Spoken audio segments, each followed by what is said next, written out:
O presidente eleito Lula e o presidente da Câmara dos Deputados, Arthur Lira, iriam se reunir ainda hoje para tentar destravar a votação da PEC do estouro, a PEC da transição. Na Câmara, ainda não há consenso entre os deputados para aprovar o projeto da forma que veio do Senado. A repórter Tainá Farfan está acompanhando essa história. Oi, Tainá, boa noite. Vai ter ou não vai ter mais esse encontro? Está decidido já? A informação de agora, Márcio, a gente acabou de ter informação aqui da assessoria do presidente eleito Luiz Inácio Lula da Silva, é que esse encontro não irá acontecer hoje. Essa informação de momento aqui da porta do hotel onde Lula está hospedado. Eu estou aqui acompanhando toda a movimentação e essa informação, que esse encontro não deve acontecer hoje.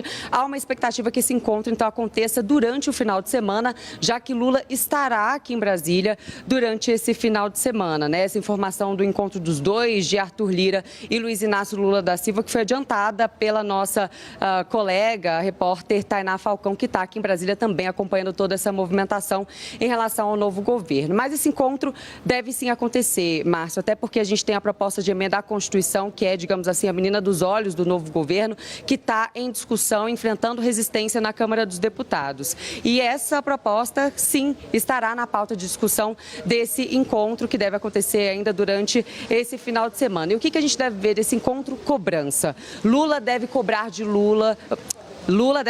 Lira, um compromisso para aprovar essa proposta de emenda à Constituição no formato que ela foi aprovada no Senado Federal.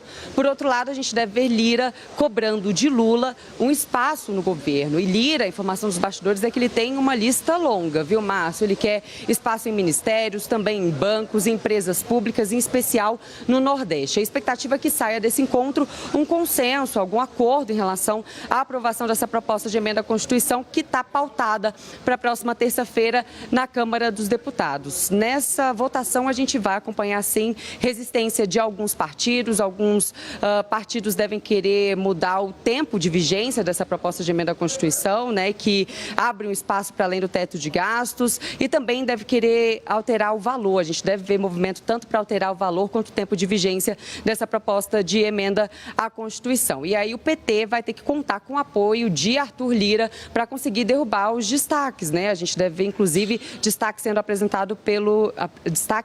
apresentados pelo PL, que é o partido de Arthur Lira. Outro movimento importante que a gente vai ter que ficar de olho é o julgamento no Supremo Tribunal Federal, que está tratando do orçamento secreto. Esse julgamento também pode impactar na votação que a gente vai acompanhar da proposta de emenda à Constituição na próxima terça-feira. Então, a gente vai ficar de olho na movimentação também aqui no hotel durante esse final de semana. Márcio, volto com você.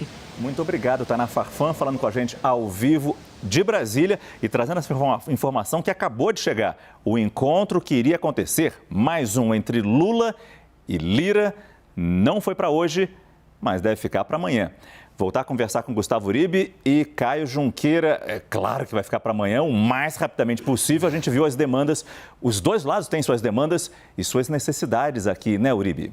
Justamente, mas ocorre em outro clima dos encontros que já ocorreram. Márcio, boa noite. Caio Junqueira, não tinha lhe desejado boa noite. Os dois primeiros encontros ocorreram com outro clima. Foi o início de um namoro. Arthur Lira sempre dizia aqui em Brasília que nunca tinha se reunido pessoalmente com Luiz Inácio Lula da Silva. O primeiro encontro foi para se conhecerem e conversarem um pouco sobre o Congresso Nacional. O segundo encontro foi para discutir aquela possibilidade da mudança da lei das estatais. Foi um café da manhã e na mesma noite, a toque de caixa, durante a madrugada, foi aprovada aquela mudança. Agora é um encontro de DR, ou seja, discutir a relação. É o encontro de puxar a orelha. De um lado, Arthur Lira vinha cobrando um pouco mais de espaço na esplanada dos ministérios. Mas no primeiro encontro, Luiz Inácio Lula da Silva já tentou bloquear. Já disse que Nízia Trindade está praticamente certa para a saúde, Alexandre Padilha já está praticamente certo para relações institucionais ou secretaria de governo, e que não havia muito espaço, talvez no segundo escalão ou em unidades financeiras, ou seja, bancos públicos. Por outro lado, Arthur Lira fez uma promessa de que a PEC da transição poderia ir adiante. O que a gente viu é que nenhum nem outro cumpriram o acordo. Então a conversa agora vai ser em um outro clima, uma tentativa de fazer a PEC ir adiante. E aliados de Luiz Inácio Lula da Silva defendem que ele diga que caso a PEC não vá adiante, aí o poder de barganha de Arthur Lira diminui, porque aí é possível fazer uma medida provisória com respaldo da Suprema Corte para levar adiante os 600 R$ 600 do Auxílio Brasil. Alguns aliados de Arthur Lira também têm recomendado a ele para pisar um pouco no freio na questão da negociação de cargos, porque o interesse maior dele agora é ser reeleito na Câmara dos Deputados. Caso ele vá um pouco adiante nesse apetite, Luiz Inácio Lula da Silva poderia apoiar um outro nome para a sucessão na Câmara dos Deputados. E aí o acordo poderia ir por água abaixo. Então os dois vão um pouquinho ressabiados, um para puxar a orelha do outro, na tentativa de chegar a um acordo. Mas e aí, Caio, se nesse puxar de orelhas, nessa resistência que Lula já teria feito aos pedidos, demandas de Arthur Lira, se não houver solução para esse entrave na Câmara e se não houver aprovação da PEC até o fim do ano, o que o novo governo pode fazer? Márcio, boa noite a todos, ao Uribe também, embora a gente está conversando desde manhã pelo WhatsApp. Ô Márcio, eu conversei hoje com petistas e o foco principal, caso a PEC não passe, é um recurso ao Supremo, ou uma ação no Supremo Tribunal Federal. Sob qual justificativa?